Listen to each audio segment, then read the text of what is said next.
गम् हरेः पुलकभूषणमाश्रयन्ति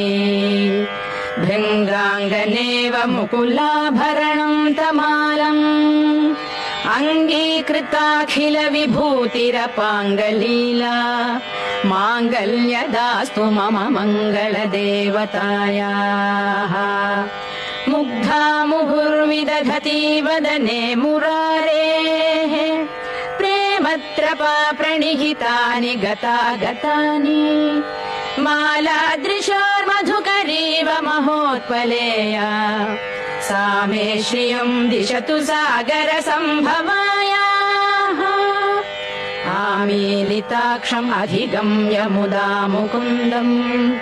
आनन्दकन्दमनिमेषमनङ्गतन्त्रम्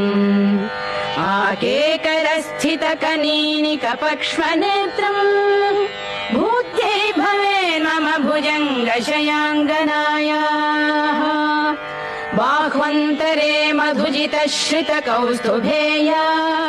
हारावलीव हरिनीलमयी विभाति कामप्रदा भगवतोऽपि कटाक्षमाला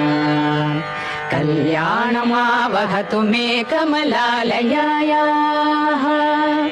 कालाम्बुदालिललितो रसिकै